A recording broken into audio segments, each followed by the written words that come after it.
L'École supérieure d'administration, d'économie, de journalisme et des métiers de l'audiovisuel ESAE offre de nouveaux challenges pour l'année universitaire 2023-2024. Étudiantes et étudiants, parents d'élèves nouveaux bacheliers, ESAE, c'est la garantie d'une formation de qualité à des conditions très avantageuses. À Gbedjromede, à Papa, à Boumekalavi et Parakou, inscrivez-vous en administration générale, administration du travail et de la sécurité sociale, trésor et finances publiques, impôts, diplomatie et relations internationales, journalisme et métiers de l'audiovisuel, gestion des marchés publics, planification et développement local, sciences économiques, sciences juridiques et toutes les filières des sciences de gestion. ESAE vous offre des bourses, demi-bourses et de réductions pour les premières inscriptions dans toutes ces filières. Waouh! En licence 1, 2 et 3 et en master, bénéficiez jusqu'à 50% de réduction sur tous nos sites. N'est-ce pas génial? Infoline. ESAE Gbedjromede, 3e rue à droite en quittant le carrefour Le Jador pour la BIBE Jéricho ou au plus 229 90 93 65 21 98 98 14 00 à Kpakpa au plus 229 52 88 33 33 à Boumekalavi au plus 229 52 88 44 44 Parakou au plus 229 52 46 12 12.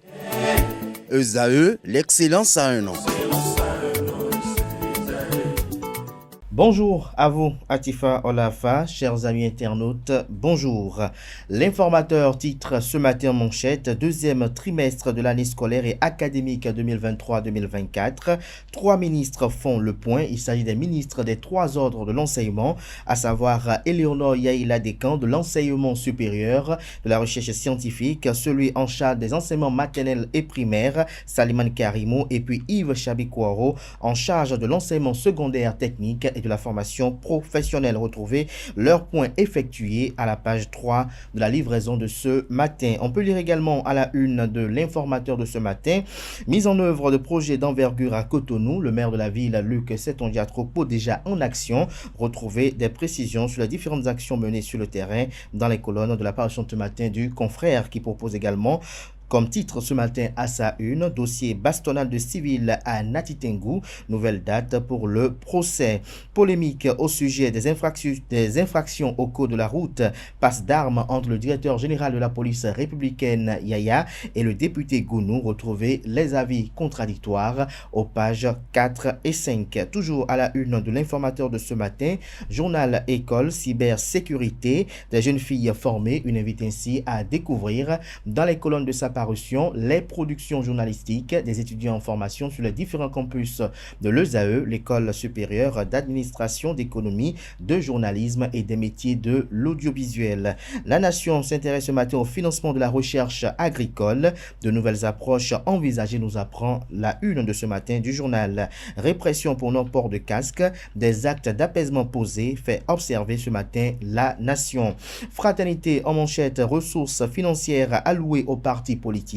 La Commission électorale nationale autonome Sénat exige la transparence, le sens de responsabilité des gestionnaires des fonds publics à l'épreuve. Retrouvez des détails sur les activités engagées ou organisées autant pour moi dans ce sens à la page 3. Répression pour non-port de casque, privilégier la sécurité publique pédagogique. Nous passons à présent à le matinal, harcèlement en ligne et publication de vidéos sur les réseaux sociaux, des interpellations qui font polémique au cœur des 2 infractions au code du numérique. Analyse croisée d'observateurs à retrouver à la page 11.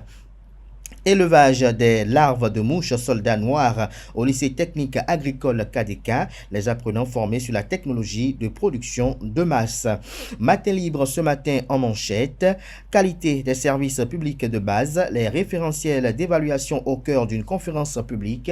Retrouvez des précisions à la page 5 de la livraison de ce matin. Hausse du prix du maïs, le gouvernement laisse le serpent et tape dans l'herbe, estime le confrère. Les raisons de la cherté selon Gaston Dossou vous sont présentés à la page 6. Retrouvez l'article journal à la page 7 de sa livraison de ce matin. Le potentiel, quant à lui, s'intéresse à la saisie de divers biens lors des opérations de libération des espaces publics à Cotonou. Le silence méprisant du préfet Alain Orula agace les citoyens dépossédés. Les occupants illégaux veulent savoir si leurs biens sont détruits.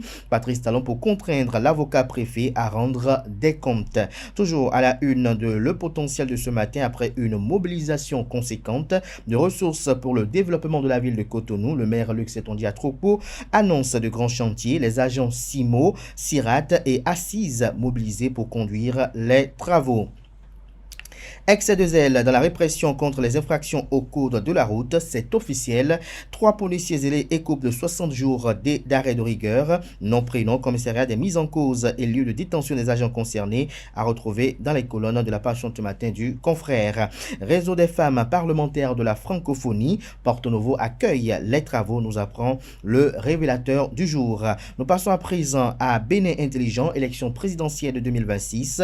Joseph Fifa-Medjokbenou, président du parti politique Union Progressiste Le Renouveau, fait vœu d'obéissance.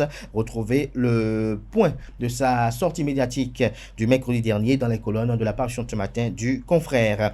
Nord-Sud Quotidien à présent, excès de zèle, 3 policiers en arrêt de rigueur. Campagne cotonnière 2024-2025, les non-dits de la subvention accordée vous sont exposés à la page 3.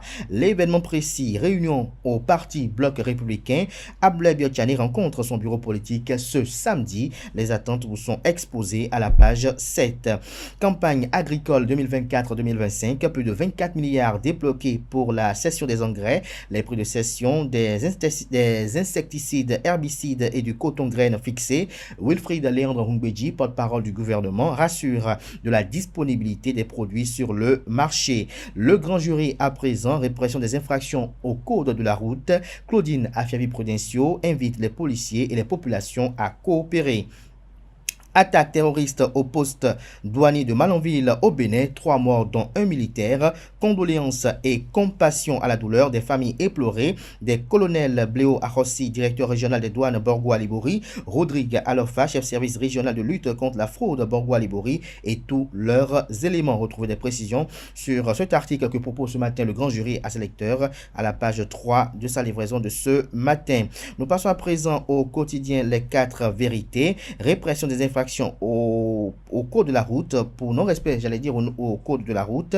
La fondation Yacoub Malekhossou appelle à éviter un affrontement entre population et policiers, appelle aux députés à voter la loi d'amnistie en faveur des politiciens en prison et en exil. Nous bouclons ce matin avec l'hebdomadaire La Croix du Bénin. Augmentation du prix du maïs, cultivateurs et consommateurs se plaignent. Retrouvez les dites plaintes aux pages 6 et 7.